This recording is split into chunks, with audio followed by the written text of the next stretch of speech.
자, 안녕하십니까. 굿샷킹 프로 김영훈 프로입니다. 자, 지금 토요일 오후에 약간 일찍 끝나서 회원들이 다 갔어요. 그래서 막간을 이용해서 잠깐 영상을 찍을까 합니다. 그래서 아무튼 간에 아까는 그 카메라 테스트를 완벽하게 하지 못해가지고 자꾸 지금 DSLR과 그 미러리스 카메라의 어떤 차이점을 제가 아직 잘 모르는 것 같아요. 전문가가 아니다 보니까 잘 모르는 것 같아서 아무튼 간에 조금 설정을 좀 해봤어요. 그래서 지금 뭐 쓰레기통 갖다 놓고 책 갖다 놓고 초점도 맞추고 해서 겨우겨우 맞춰놨습니다. 요걸로 한번 또 테스트를 해보면서 토크를 올리도록 하겠습니다. 자, 토크가 지금 있잖아요. 제가 혼자 하는 토크라서 좀 썰렁하긴 한데 오늘의 뭐라 그럴까요? 주제는 뭐냐면 아까 방금 전에 올렸던 영상이 약간 조금 핀트가 안 맞아가지고, 핀트라는 말이 또 일본어라고 그러더라고요. 초점이 잘 안 맞아가지고 좀 고생을 했는데 그 얘기에 약간 이어서 오늘은 어떤 얘기냐면 사실 100을 깨거나 90을 깨거나 90까지는 좀 아닌 것 같아도 100을 깨기 위한 골퍼들의 노력이 상당히 이것저것 노력들을 많이 하시는데 실제로 성공한 사람은 별로 없죠. 그래서 옛날에 김프로가 초보 시절에 어떻게 해서 100을 깼는지 그거의 어떤 경험담 요걸 좀 알려드리려고 합니다. 세 가지가 있는데요. 뭐 예를 들어서 이런 거는 별로입니다. 뭐 예를 들어서 새벽 일찍 인도화 근처에 가가지고 연습을 한다든가 뭐 이런 건 좀 별로인 것 같아요.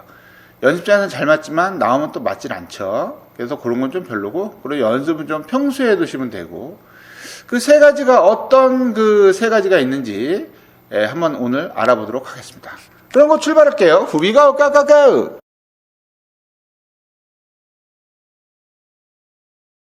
네, 세 가지 어떤 세 가지가 있냐면요, 별건 아닙니다. 제가 옛날에 필드에서 쉽게 100을 깰 수 있었던 거는, 뭐 김프로의 경우는 한 5번 만에 가서 깨긴 깼는데요. 쉽게 깰 수 있었던 거는 어떠한 좀 사전에 약간의 공부가 필요합니다. 그 공부가 뭐냐 하면, 처음에 만약에 어디 골프장을 간다 그러면 가기 전에 살짝 무슨 조그만 거 있잖아요. 뭐 조그만 노트, 도서카드라도 조그만 카드로 되어 있는 수첩 같은 건 하나 구매를 하시고, 그 구매에다가 이제 구매한 수첩에다가 뭐 정보를 좀 적는 겁니다. 그것이 어떤 정보냐면요, 예를 들어서 그런 거죠. 내가 1번 홀부터 18번 홀까지 치면은 각각의 골프장의 홈페이지에 들어가면 그 홈페이지에 어떤 정보가 나와 있거든요. 그 정보를 사전에 약간 뭐라 할까요? 좀 숙지를 하고 가는 겁니다. 그래서 예를 들어서 1번 홀이 뭐 예를 들어서 360m의 뭐 파4홀이다 그러면 대략적으로 어떠한 뷰가 있을 거 아닙니까? 그 뷰를 보고, 내가 요건 드라이버로 치겠다. 티샷을. 혹은, 내가 요거는 그래도 거리가 짧으니까 뭐 유틸리티로 한번 쳐봐야지. 요런 것들을 맨 처음에 구입한 조그만 노트 수첩에다 이렇게 적는 거죠. 1번, 2번 홀, 두 번째 샷은 7번 아이언. 이런 식으로요. 굉장히 간단합니다. 그게 뭐 어렵지가 않아요. 그렇다고 내가 적어 놓는다고 해서 적어 놓은 거대로 가리라는 법은 없지만, 일단은 옆에 주변에 어떤 동반자에게 휘둘리지 않고 내가 공략한 대로 해본다는 거. 그 자체가 굉장히 좋다라고 생각을 하거든요. 그래서 첫 번째는 뭐냐면 골프장. 내가 가는 골프장의 어떠한 정보를 사전에 조금 알아두는 게 굉장히 도움이 많이 됩니다. 그 다음에 두 번째는 100을 깨기 위한 거니까, 사실 100을 깨기 위한 분들은 비거리가 그렇게 일정하지가 않습니다. 특히 미드라이언이라든가 숏아이언 같은 경우 약간 비거리가 좀 어정쩡한 경우가 많아요. 뭘 치면은 예를 들어 7번 아이언을 쳤을 때 어떨 때 치면 160도 나가는 것 같기도 하고, 어떻게 치면 한 120을 나가는 것 같기도 하고, 되게 좀 그렇거든요.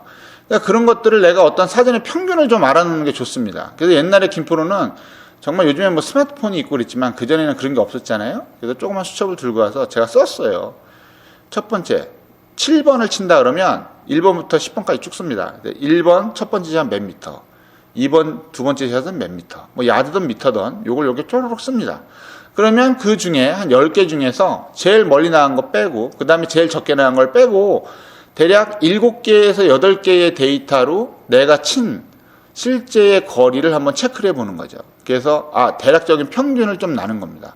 그래서 예를 들어서 너무 많이 맞아서 뭐 오버되는 거는 뭐 어쩔 수 없다고 쳐도 일반적인 평균 정도만 알고 있으면 굉장히 그 도움이 많이 되죠.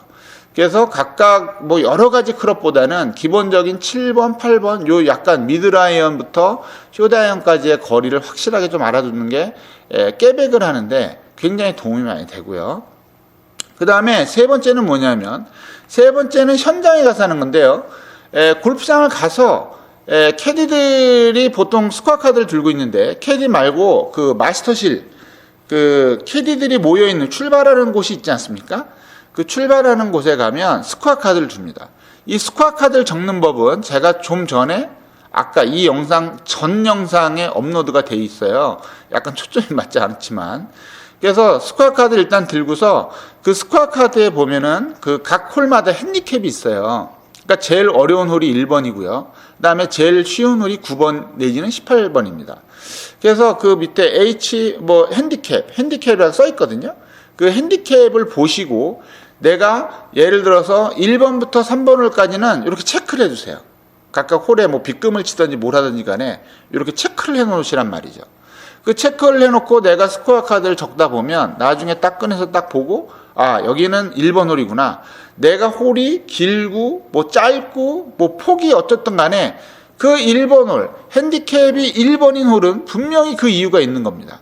그래서 그때는 약간 조심스럽게 치는 듯이 좀 치시면은 핸디캡 1번 홀에 뭐 예를 들어서 보기만 해도 정말 대성공 뭐 이런 식으로 가는 거거든요. 그래서 여러 개를 쓰자니 너무 피곤하니까 보통 한 1번부터 한 3번 정도까지, 그러니까 전후반이니까 6개 정도 되죠. 6개 홀에 이렇게 핸디캡을 체크를 해 놓으면 깨백 그렇게 어렵지 않습니다, 사실. 깨백은 그렇게 어렵지 않다고 생각합니다. 그래서 그 세 가지예요. 맨 처음에 골프장에 어떤 데이터를 손으로 이렇게 써가지고 하나만 가지고 있을 것. 그 다음에 두 번째는 자기의 아이언의 평균 비거리를 확실하게 알 것. 그 다음에 세 번째는 현장에 가서 스코어 카드에다가 이렇게 뭐 핸디캡이 1번부터 3번까지 체크를 할 것. 요 세 가지만 하면은 제가 볼 때는 그 100을 깨는 거는 정말 시간 문제가 아닌가 싶네요. 그렇습니다. 아주 간단합니다. 네. 토크라고 하지만 김 프로가 혼자 떠드는 토크가 되겠습니다. 뭐 누구를 대상으로 하냐면 유튜브를 보시는 분들 대상으로 하는 거죠. 그래서 100을 깨고 90을 깨는 거, 사실 90을 깨는 거는 내가 진짜 어떠한 재질, 나의 어떤 재능 플러스 약간의 재능, 요 정도만 있으면 제가 볼 때는 충분하다고 생각을 하거든요. 그 재능 플러스 연습이죠. 그리고 제가 볼 때는 말이죠, 그 옛날에 우리 연습장 회원들도 보면 너무 몸이 뻣뻣해서 이분을 어떻게 그 스윙을 교정을 시키나, 이런 분들이 진짜 상당히 많았어요. 그러니까 보통 상담할 때 이런 얘기 하거든요. 1번부터 10번까지 10명의 골퍼가 있다라고 했을 때 굉장히 잘 치는 사람, 운동신경이 좋고 굉장히 좋은 사람은 한 명 정도입니다. 그리고 거꾸로 굉장히 안 좋은 사람도 끄트머리 1명 정도거든요. 근데 연습장에서도 보면은 이분 정말 6개월 지나고 뭐 1년이 지나도 너무 안 느는 분이 계셨는데 결국에는 한 2년 정도 꾸준히 했더니 스윙이 뭐 이렇게 어떤 사람이 봤을 때는 이건 좀 뭐야 이렇게 할지도 모르겠지만 그 어떤 전 단계를 알고 있는 제가 봤을 때는 이건 뭐 괄목할 만한 성장이 아니냐, 볼도 제대로 맞고 스윙도 괜찮고 템포도 좋고 이런 식으로 되거든요. 그래서 제일 중요한 거는 꾸준한 연습. 제가 말하는 꾸준한 연습이라는 게 뭐 하루에 뭐 서너 시간씩 막 손에 막 물집 엄청 잡혀가면서 하는 그런 연습이 아니에요. 그냥 일주일에 한 2-3번, 뭐 한 번이면 어떻습니까? 한 번이라도 꾸준하게 내가 뭐 토요일날 꾸준히 가야 되겠다, 이런 거 굉장히 좋은 것 같아요. 그리고 제 블로그뿐만이 아니라 굿샷 골프 아카데미 블로그뿐만이 아니라 모든 그 골프를 가리키는 그 티칭 프로들의 블로그나 이런 데 가면 연습하는 방법들이 나와 있습니다. 뭐 저도 무수하게 소개를 많이 했죠. 굳이 골프 클럽을 들고 있지 않아도 연습할 수 있는 방법은 상당히 많거든요. 그래서 제가 볼 때는 결론 한 가지입니다. 골프에 미쳐야 돼요. 솔직히 얘기해서 미친놈들만 잘 칠 수 있는 거예요. 미친놈 소리를 들어야 돼. 저놈은 정말 미쳤어, 골프에 미쳤어, 이런 분들이 굉장히 빨리 늡니다. 그리고 언젠가 제가 얘기한 적 있겠지만 1년이나 2년 안에 일단 끝내놔야 돼요. 끝내놓지 못하면 뒤로 갈 수가 없습니다. 일단 1년이든 2년 안에 내가 최고로 올려놓은 스코어가 평생 동안 스코어가 될 가능성이 굉장히 많으니까요. 100을 못 계신 분들은 대부분 초보 사이즈잖아요. 그래서 시간을 조금 그렇게 많이 투자하지 않더라도 지금 제가 말씀드린 꾸준히 투자만 한다면 100은 물론 90도 언젠가 깨리라 생각이 됩니다. 한 80대만 치면요, 골프가 굉장히 재밌어져요. 사실 근데 재미는 그 100돌이 때가 제일 재밌었던 것 같습니다. 80대 70대를 치면요 굉장히 스트레스 받아요. 자, 아무튼 간에 즐거운 주말 되시고요. 김포는 다음에 좀 더 좋은 내용으로 토크 혹은 레슨으로 찾아뵙도록 하겠습니다. 감사합니다.